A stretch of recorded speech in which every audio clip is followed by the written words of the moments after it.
On a cold winter evening, when darkness wraps around cities and villages earlier than usual, millions of people around the world gather to celebrate one of the most radiant holidays, Christmas. But few stop to think about where this tradition came from, why December 25th became the day of celebration, and how ancient pagan rites intertwined with the Christian faith. The history of Christmas is a journey 2,000 years long, full of unexpected turns, political decisions, and folk traditions that changed from century to century. No one knows exactly when Jesus of Nazareth was born. The Gospels do not indicate a specific date, neither the day nor the month. Luke, one of the four evangelists, writes that the birth occurred during a census conducted by the decree of Emperor Augustus, when Quirinius was the governor of Syria. Matthew mentions King Herod, who ruled Judea until the 4th year BC.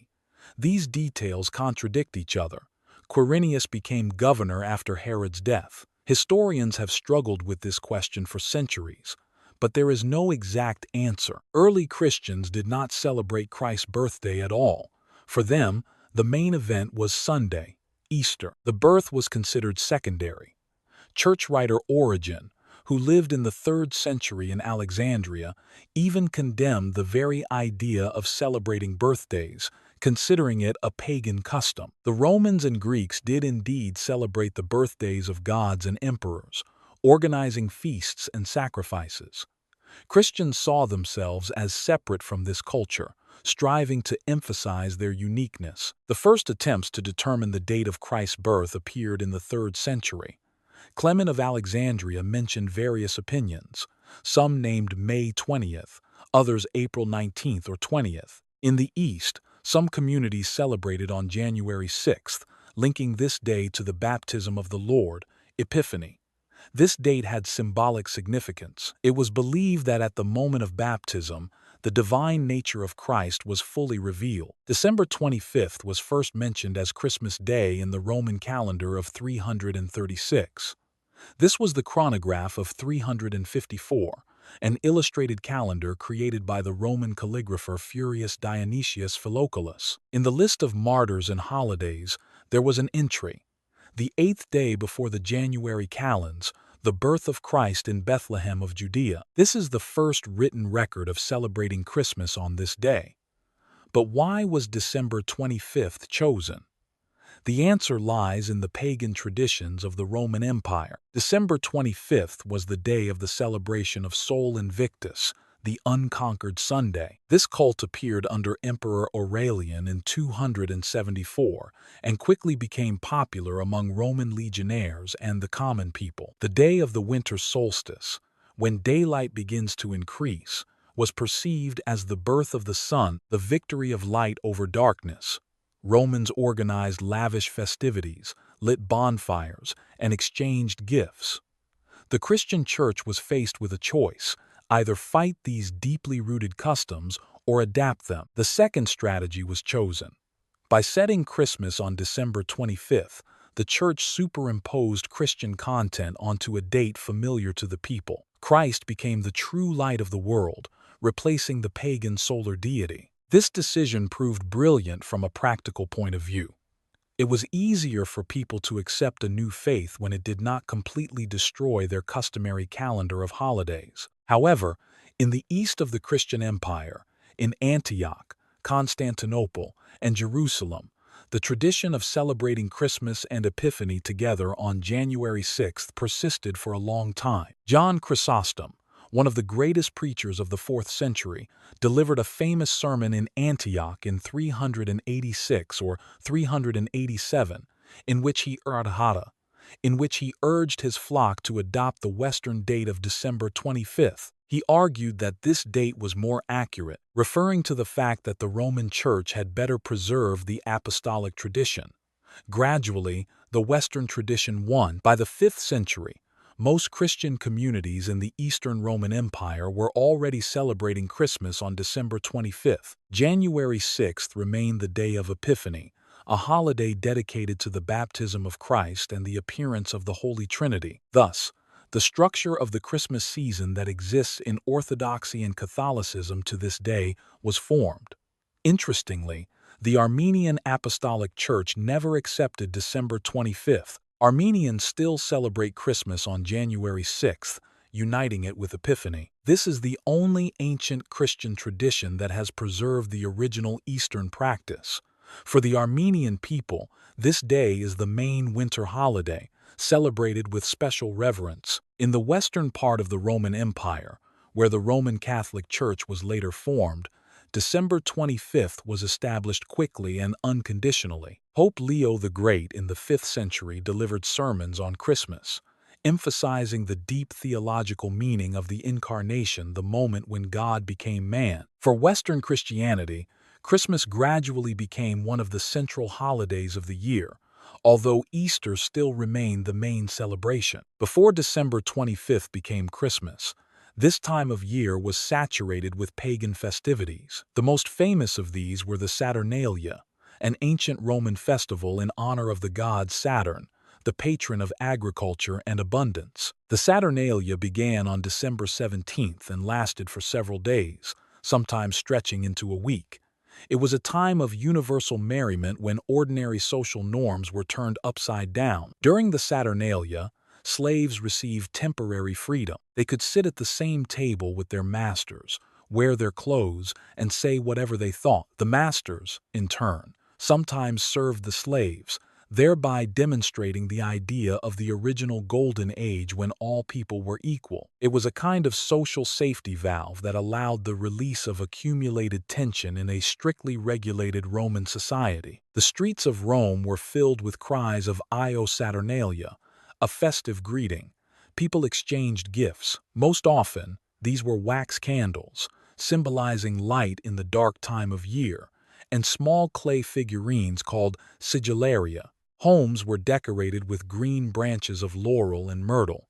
Feasts were organized where they ate roasted meat, drank wine, and sang songs. Gambling, usually forbidden, became allowed. A king of the Saturnalia was chosen, usually by lot, and he commanded all the fun, giving humorous orders. The Roman poet Catullus called the Saturnalia the best of days. The philosopher Seneca, who lived in the 1st century, complained about the noise and revelry, preferring to retreat in these days for scientific pursuits. But most Romans sincerely loved this holiday. It provided a respite from the strictness of daily life, an opportunity to forget social differences and simply enjoy each other's company. When Christianity began to spread in the Roman Empire, the Church faced a serious problem. Newly converted Christians could not simply abandon their customary holidays. The Saturnalia were too deeply rooted in the culture. To forbid them would mean provoking resistance and pushing people away from the new faith.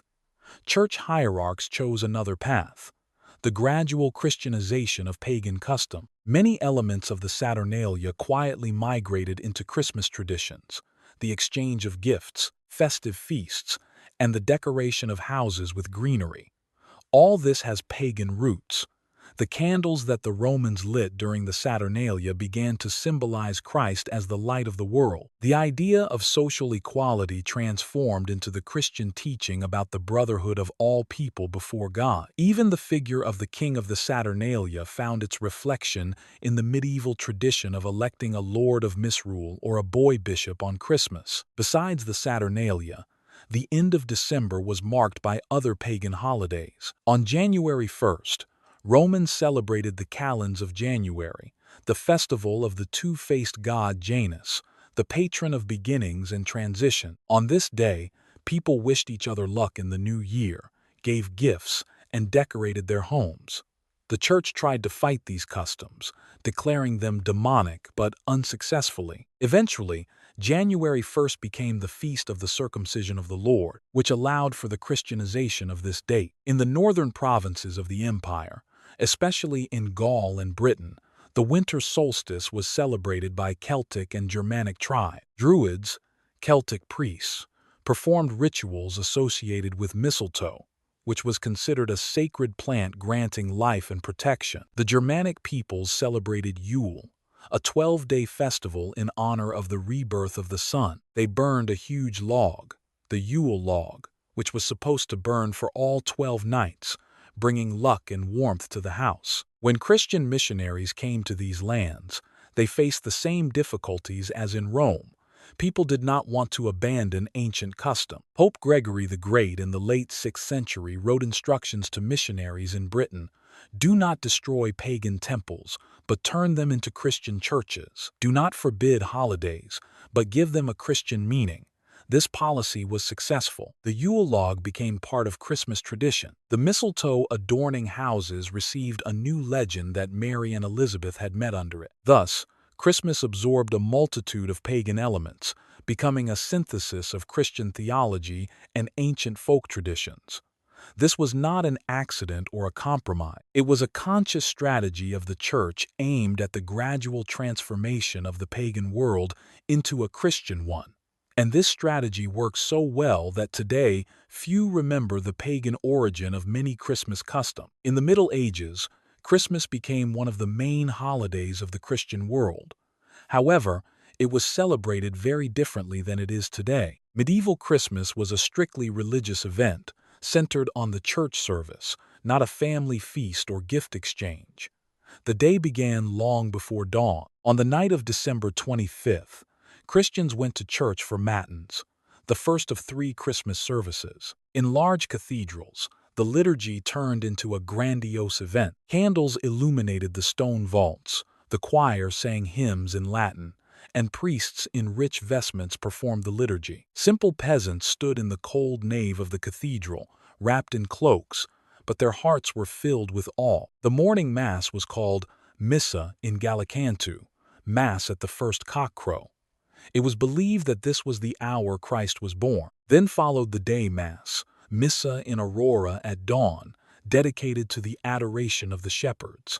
And, finally, the main solemn Mass, Missa in Die, which was served during the day in the presence of the entire community. 3 Masses symbolize the threefold birth of Christ: eternal birth from the Father, earthly birth from the Virgin Mary, and spiritual birth in the soul of every believer. After the church service, the secular part of the holiday began. In the castles of feudal lords and royal palaces, feasts were organized that could last for several days. On the tables appeared roasted boars decorated with apples, deer, swans, and peacocks in their plumage, huge meat pies. They drank wine, ale, and mead. Minstrels sang ballads, jugglers performed tricks, and jesters entertained the guests. In England, a special tradition was the ceremony of bringing in the boar's head. It was decorated with laurels and rosemary and carried into the hall to the singing of a special hymn. This was an ancient tradition rooted in Scandinavian customs, where the boar was a sacred animal of the god Freyr. The Christian Church adapted this custom but retained its theatricality and symbolism of abundance. For the common people, Christmas was one of the few holidays of the year when they could rest from heavy labor and eat something better than ordinary porridge. Peasants slaughtered a pig or a ram, baked bread from wheat flour, and brewed beer. In the villages, communal feasts were arranged where all residents gathered together. The lord of the manor usually organized treats for his serfs. This was considered a manifestation of Christian generosity and strengthened feudal ties. One of the favorite entertainments were mystery plays, theatrical productions of biblical stories. Actors were often the townspeople themselves or members of church brotherhoods. Scenes of the Nativity, the adoration of the shepherds, the visit of the Magi, and the flight into Egypt were acted out. These performances took place right in church squares or inside the temples. They were important because most people could not read, and such dramatic productions became a way of studying the Holy Scriptures. Over time, mystery plays became more complex and secular. Comic scenes were added to biblical stories, and characters from everyday life appeared. The church regarded this ambiguously. On one hand, the performances attracted people to the faith. On the other hand, too much that was worldly and even obscene penetrated them. In the 15th century, some bishops forbade holding mysteries inside churches, and they moved to the streets and market square. In medieval France, the tradition of the nativity scene appeared a depiction of the nativity scene with figures of Mary, Joseph, the infant Jesus, shepherds, and animals. The first documented nativity scene was created by Saint Francis of Assisi in 1,223 inches, the Italian town of Greccio. Francis wanted people to see with their own eyes the poverty and humility in which the Savior was born. He set up a manger with real hay in a cave, brought a live donkey and an ox, and at midnight served Mass there by candlelight. This idea instantly spread throughout Europe. Nativity scenes began to be set up in churches and homes, first with live people and animals, then with wooden or clay figurines. In wealthy homes, true works of art were created, nativity scenes with dozens of figures depicting not only the Holy Family but the entire village of Bethlehem with shepherds, merchants, and Roman soldiers. This tradition is still alive today, especially in Catholic countries. Medieval Christmas also had dark sides. In many regions, pagan superstitions remained. People believed that on Christmas night, the spirits of the dead returned to the world of the living. In Germany, they told stories of the Wild Hunt, a procession of ghosts led by the pagan god Wotan that swept across the sky, portending misfortune. The church fought these superstitions but could not eradicate them completely. They were too deeply rooted in the popular consciousness. In England and France, the custom of the King of Fools or Bean King appeared. On one of the Christmastide days, usually on the Feast of the Holy Innocents, December 28th, or on Epiphany, a bean or a coin was baked into a cake. The one who found the bean became king for the whole day. He could give any orders, and everyone had to obey them. Often the king was the poorest or youngest in the house, which reminded of the times of the Saturnalia. The church criticized this custom for its indecency and parodying nature, but it continued to exist. Sviatki, Christmastide, the 12 days between Christmas and Epiphany, were a time of rest and fun.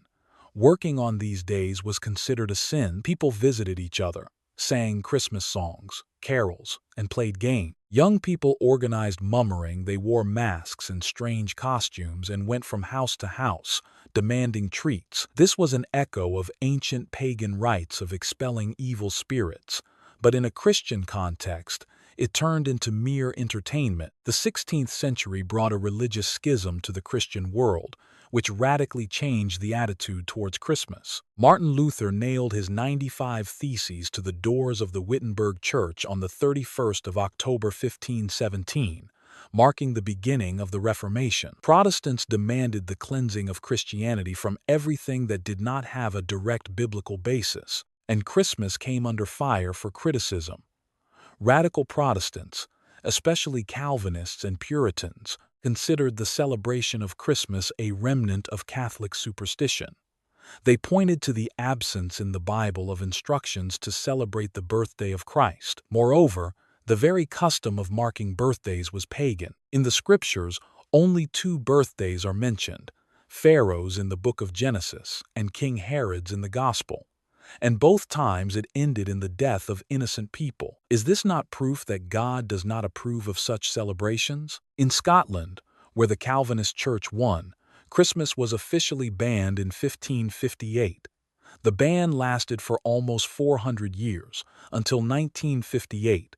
People had to work on December 25th as usual. Celebrating was forbidden under threat of punishment. Instead of Christmas, the Scots celebrated the New Year, Hogmanay, which was not linked to Christian traditions and was therefore considered acceptable. In England, the situation was more complex. The Church of England, created by King Henry VIII, retained many Catholic traditions, including the celebration of Christmas. But when Puritans came to power in the 17th century, led by Oliver Cromwell, they tried to eradicate this popish feast. In 1644, Parliament passed a law declaring December 25th a day of repentance and fasting, not merriment. December 1647 became a turning point. Parliament banned the celebration of Christmas under penalty of a fine. Churches had to remain closed, and markets open. Cromwell's soldiers patrolled the streets, ensuring the ban was observed. They broke into houses where they heard singing or merriment, confiscated festive food, and arrested violators. In Canterbury, a rebellion broke out. Citizens attacked the soldiers, demanding the return of Christmas. The riots continued for several days until they were suppressed by force. Ordinary Englishmen perceived the ban on Christmas as an encroachment on their ancient rites and tradition. For them, this holiday was not so much a religious event as a part of the annual cycle of life, a time of rest and family unity. The Puritans, on the other hand, saw debauchery and idolatry in Christmas celebrations. They were particularly indignant at the drunkenness, gluttony, and mummering that accompanied the holiday. One of the Christmas customs most hated by the Puritans was the Lord of Misrule, a parody figure heading the Christmas revelries. He was a person chosen or hired to organize entertainment in a big house or at court. He arranged games, jokes, and masquerades, often with an obscene or blasphemous tone. Puritans saw in this a mockery of religion and demanded an immediate ban. Lutherans and moderate Protestants were more tolerant of Christmas.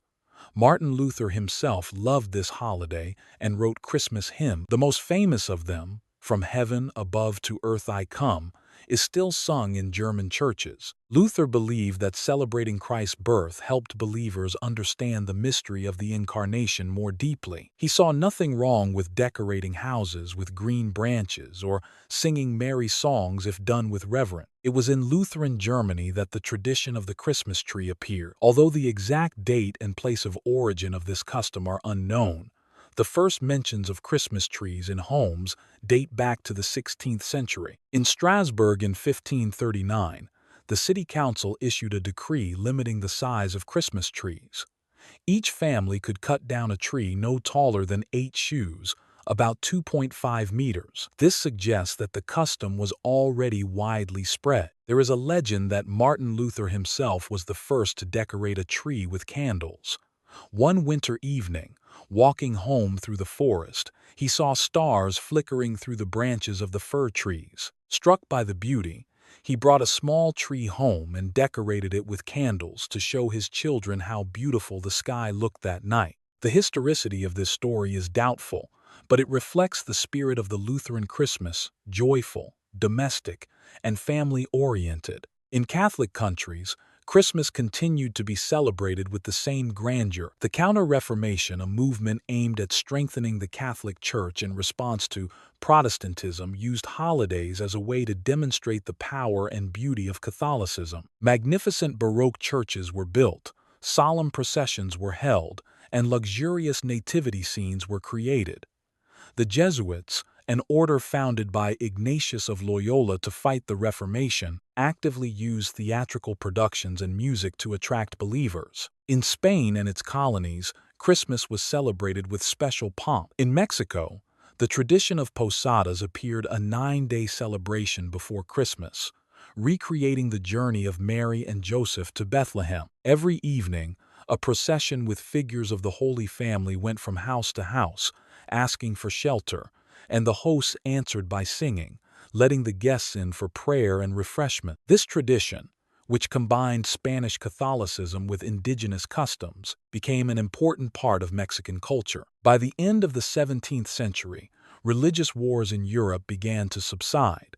The Peace of Westphalia in 1648 established the principle of cuius regio, ius religio, whose realm, his religion. Each ruler determined the faith of his subject. This meant that in some countries Christmas was celebrated solemnly, in others modestly, or not celebrated at all. But even where official bans existed, people found ways to celebrate this day secretly in the family circle. The restoration of the monarchy in England in 1660 brought Christmas back to the country. King Charles II, who returned from exile, restored traditional holidays, but after years of Puritan rule, something had changed. Christmas ceased to be a general folk festival and turned more into a family holiday. Grand public feasts were a thing of the past, giving way to more intimate domestic celebration. In the 18th century, the Age of Enlightenment brought rationalism and skepticism. The educated classes increasingly looked at religious holidays as relics of a superstitious past. Christmas continued to be observed, but without the previous enthusiasm. In the industrial cities of England, factories worked on December 25th, Workers, if they were lucky, were given half a day off. Churches were emptying. It seemed that Christmas was slowly dying. Everything changed in the 19th century in the Victorian era. Victorian England was undergoing rapid industrialization. Cities grew, old communities were falling apart, and people were losing their connection to the land and tradition. Under these conditions, nostalgia for the past arose a desire to return to lost values, and Christmas became a symbol of this return, an idealized image of old Merry England. A key role in the revival of Christmas was played by Charles Dickens. His novella, A Christmas Carol, published in December 1843, had an immense influence. The story of Ebenezer Scrooge, a greedy old man whom the spirits of Christmas forced to reconsider his life, became a manifesto of a new Christmas ideology. Dickens portrayed Christmas as a holiday of charity, generosity, and family unity. The book instantly became a bestseller. The first print run of 6,000 copies sold out in a few days. By the end of the year, more than 15,000 copies had been sold. People read it aloud in the family circle, actors staged plays based on it, and priests quoted it in sermons. A Christmas Carol created an image of an ideal Christmas that never existed in reality but which everyone strove for. Dickens himself was passionate about Christmas. He wrote, "I have always thought of Christmas time, when it has come round, as a good time, a kind, forgiving, charitable, pleasant time. The only time I know of, in the long calendar of the year, when men and women seem by one consent to open their shut-up hearts freely." Dickens wrote several more Christmas stories, but none reached the success of A Christmas Carol. The Victorians turned Christmas into a cult of domestic comfort.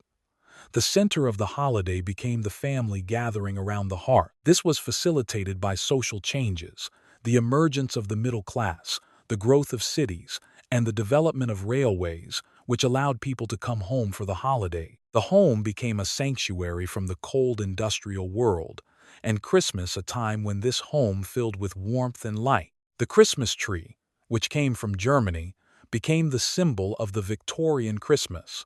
Prince Albert, the husband of Queen Victoria, was from Saxe-Coburg and Gotha, and brought this tradition to England. In 1848, the Illustrated London News published a drawing of the royal family standing around a decorated tree.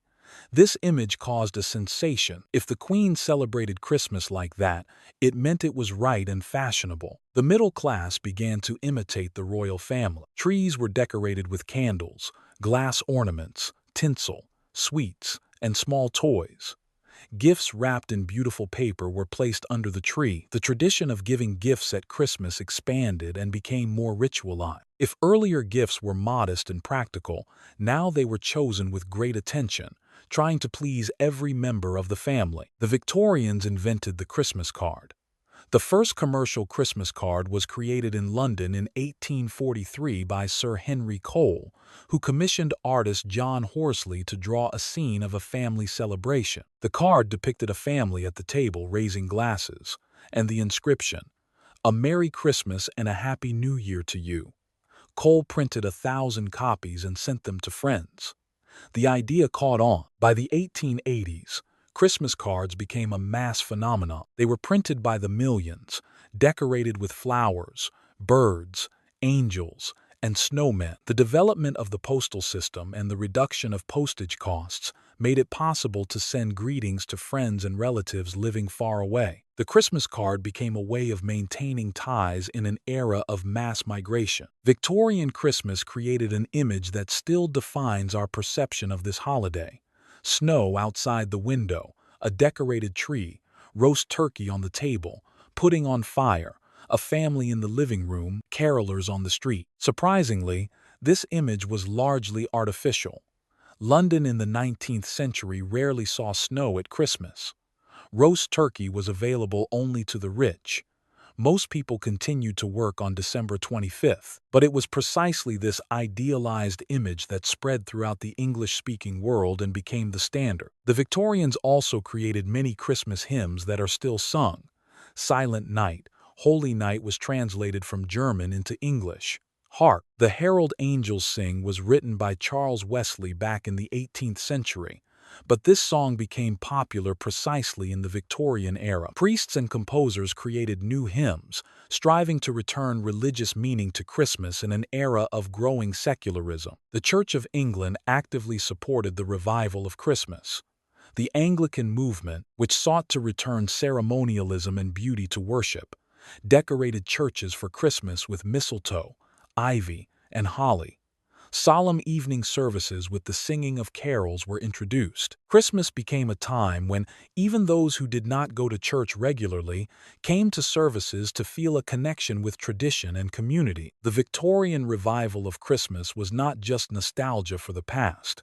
It was an attempt to create a new social morality based on charity and mutual aid. In an era of harsh capitalism, when workers labored for 14 hours a day in terrible conditions, Christmas reminded them of the Christian duty to care for the poor. The rich organized Christmas dinners for the needy and distributed gifts in workhouses and orphanages. In Russia, Christmas arrived with the baptism of Rus in the late 10th century.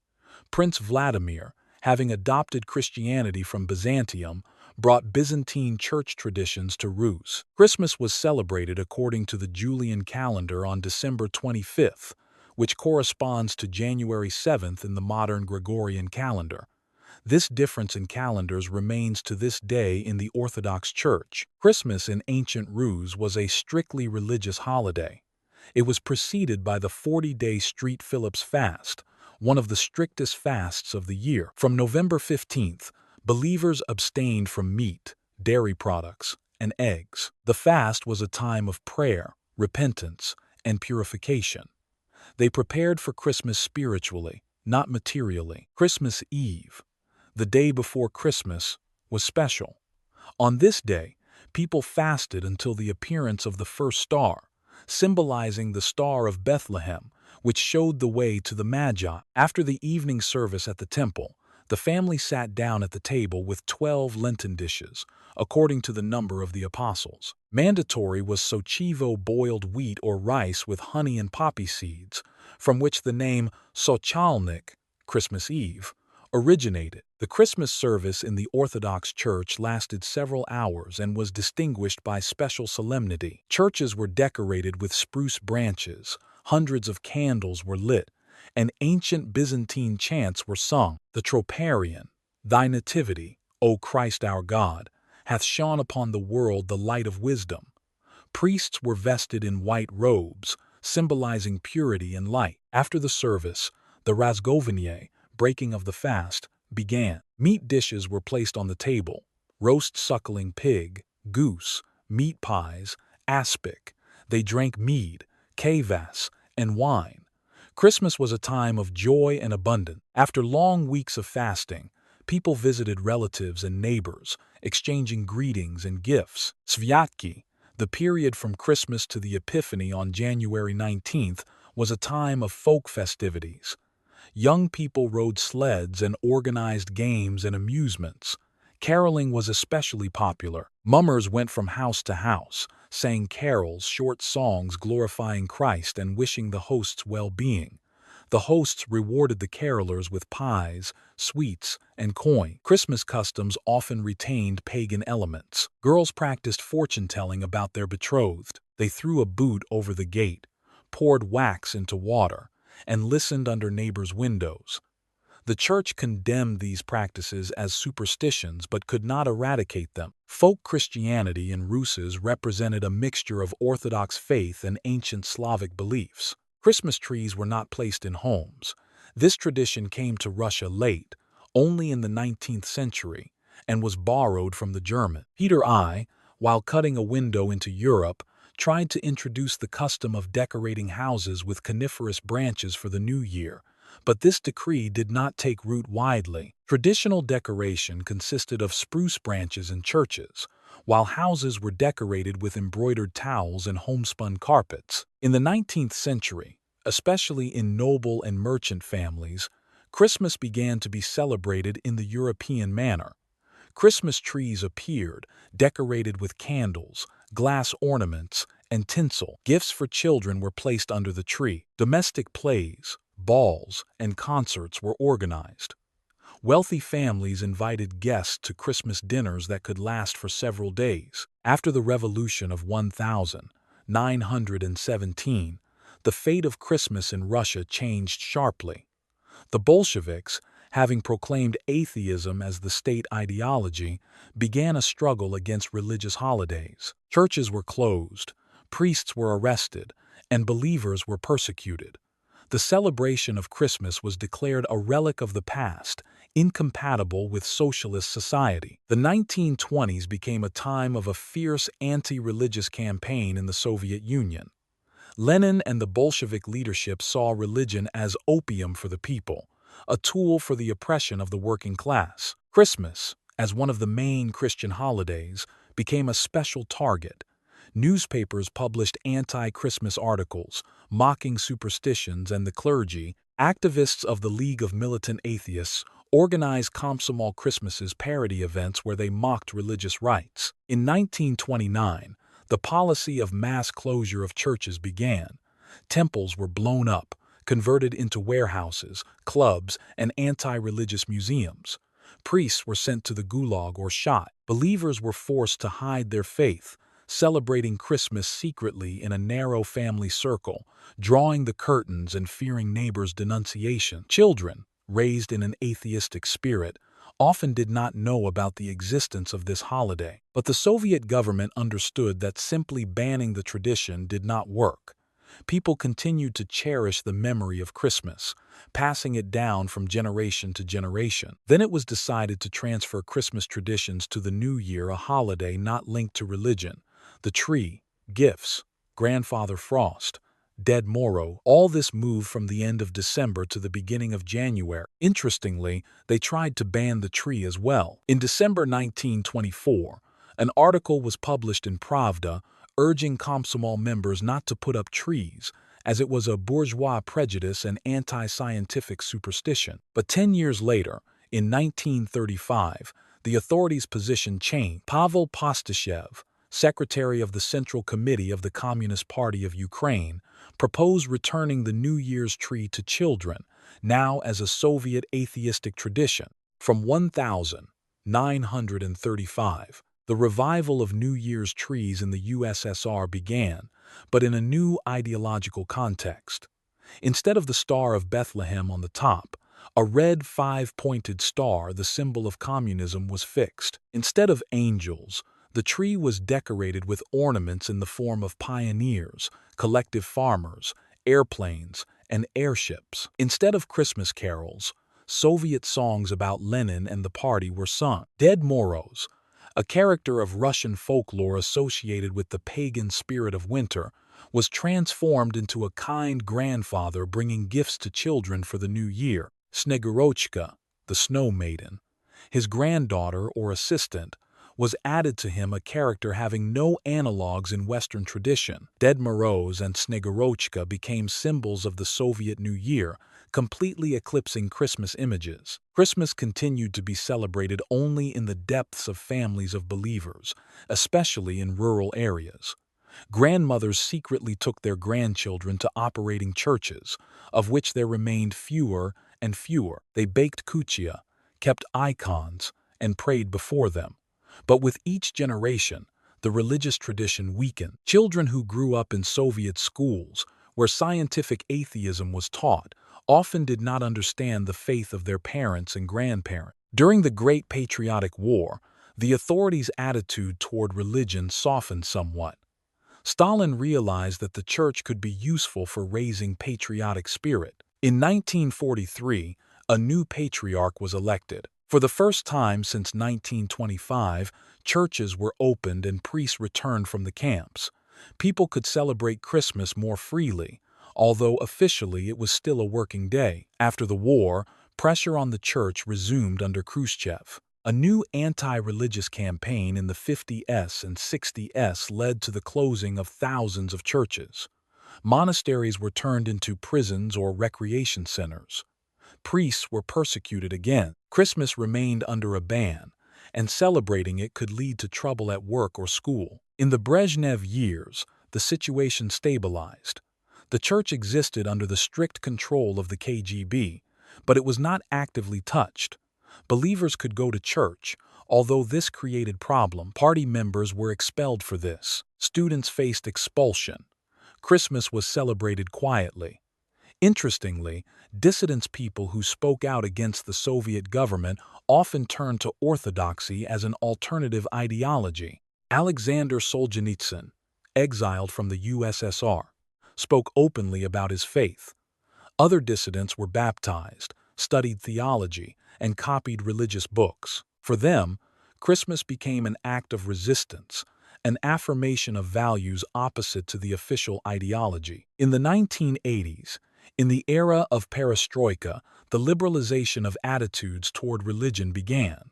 Mikhail Gorbachev proclaimed glasnost and pluralism of opinion. In the media, for the first time in decades, positive materials about the church appeared. In 1988, the country celebrated the millennium of the baptism of Russes, an event unthinkable just a few years earlier. The 1990s became a time of spontaneous revival of church life. Churches were overflowing on holidays, although many attendees poorly understood the meaning of the rites. Literature about orthodoxy appeared, and Bibles and prayer books were published. On television, they began to show Christmas services from the Cathedral of Christ the Savior, restored after its destruction in the 1930s. Christmas again became a public holiday, although for many it remained more of a cultural event than a religious one. To America, Christmas came with the first European settlers, but it took root with difficulty. The Puritans, who founded New England in the 17th century, treated this holiday just as hostilely as their fellow believers in England. In Massachusetts, the celebration of Christmas was officially banned from 1659 to 1681. Violators were fined 5 shillings. The Puritans saw pagan heritage and Catholic influence in Christmas traditions, the two main enemies of their faith. They worked on December 25th as usual, ignored this day, and dedicated it to prayer and fasting. For them, the only true Christian holidays were Sundays, the day of the resurrection of Christ. Everything else was considered a human invention with no biblical basis. In the southern colonies, where Anglicans settled, Christmas was celebrated more freely. Virginia and Carolina retained English traditions, Christmas feasts, hunting, and visits to neighbors. But this was a holiday of wealthy planters. Slaves, who made up a significant part of the population, had neither the time nor the means for celebration. Sometimes masters gave them a day off and treated them to the leftovers of their feast. This was considered a manifestation of Christian charity. Dutch settlers in New York brought their traditions. They celebrated the day of St. Nicholas Sinterklaas on December 6th. St. Nicholas, Bishop of Myra, who lived in the 4th century in Asia Minor, became famous for his kindness and generosity. There were many legends about his miracles, how he saved sailors, helped the poor, and resurrected the dead. The Dutch believed that on the night of December 6th, he arrived on a white horse and brought gifts to obedient children. After the English captured New Amsterdam and renamed it New York, Dutch traditions began to mix with English ones. Gradually, St. Nicholas transformed into Santa Claus, a character who combined the features of a Christian saint and a pagan spirit of winter. This process took more than a century and ended by the mid-19th century. A key role in creating the image of Santa Claus was played by seminary professor Clement Clarke Moore. In 1822, he wrote a poem for his children, A Visit from St. Nicholas, better known as The Night Before Christmas. In it, St. Nicholas was described as a jolly fat man with a white beard, dressed in a red suit, flying on a sleigh drawn by 8 reindeer. He descends into houses through the chimney and leaves gifts in stockings hung over the fireplace.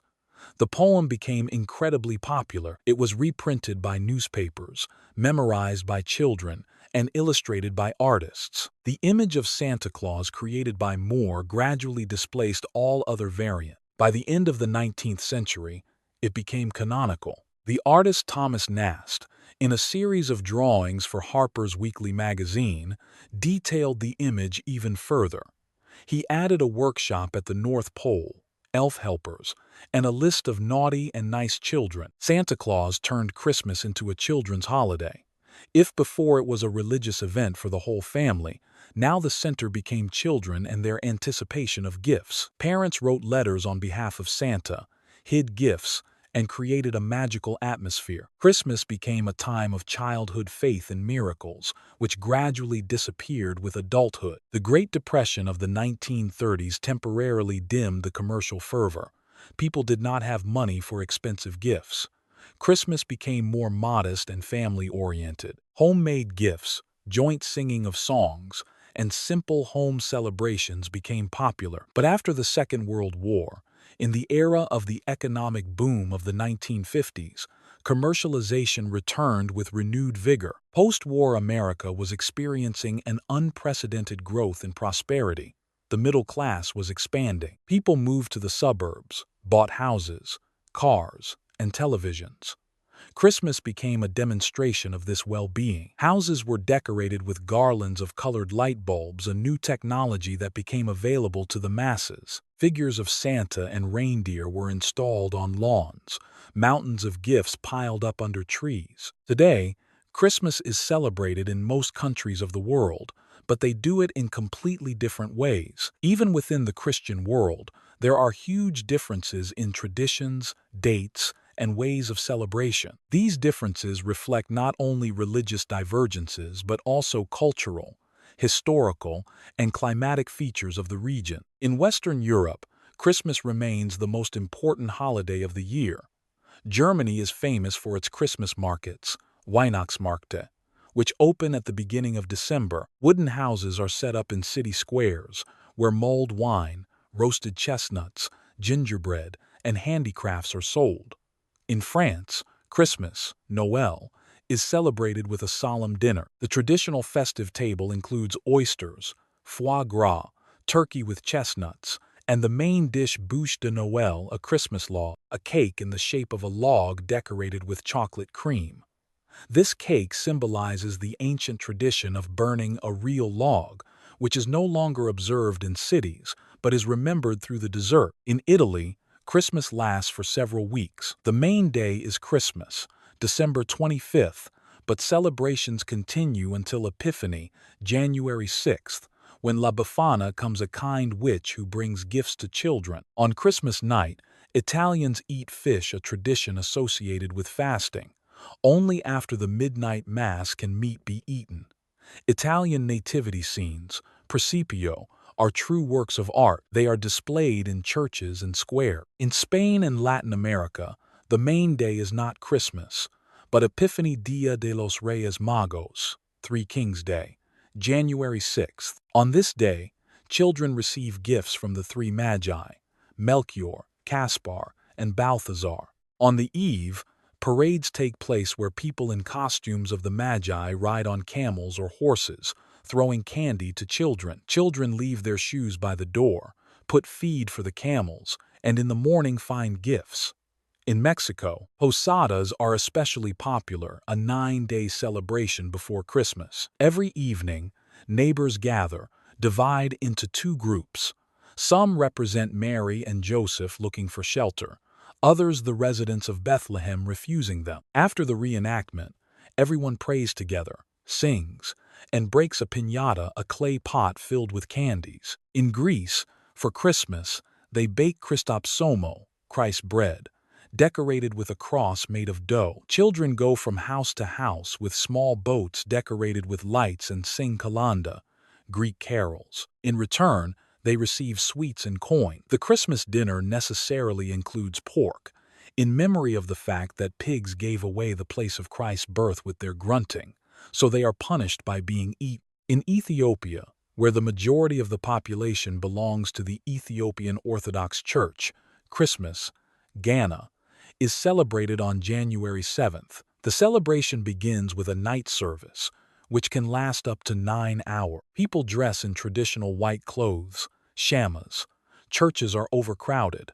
Priests sing ancient liturgies in Ge'ez, the language of Ethiopian worship. After the service, they play the traditional game Gana, something like field hockey. In the Philippines, the only predominantly Christian country in Asia, Christmas is celebrated with special grandeur. Celebrations begin in September. In December, Every morning from the 16th to the 24th, Simbang Gabi Masses take place at dawn. It is believed that if you attend all 9 Masses in a row, your wish will come true. In Scandinavia, traces of ancient pagan traditions have been preserved. In Sweden, on Christmas, they watch a Donald Duck cartoon, a tradition that appeared in the 1950s when television first arrived. They eat julskinka, Christmas ham, drink julul, Christmas beer, and light candles. In Norway, they hide all the brooms on Christmas. An ancient superstition says that on this night, witches look for brooms to fly on. The Armenian Apostolic Church celebrates Christmas on January 6th, uniting it with Epiphany. This is the only ancient church that has preserved the original Eastern date. For Armenians, this is a day of national pride and religious identity. After the genocide of the early 20th century and decades of Soviet power, Christmas became a symbol of the survival of the Armenian people and their faith. In Islamic countries, the attitude toward Christmas varies. In Lebanon, where Christians make up a significant part of the population, Christmas is celebrated openly. In Egypt, Coptic Christians celebrate Christmas on January 7th with solemn services. In Saudi Arabia, however, any Christmas celebrations are forbidden. Modern Christmas is an amazing mosaic of traditions, ancient and new, religious and secular, local and global.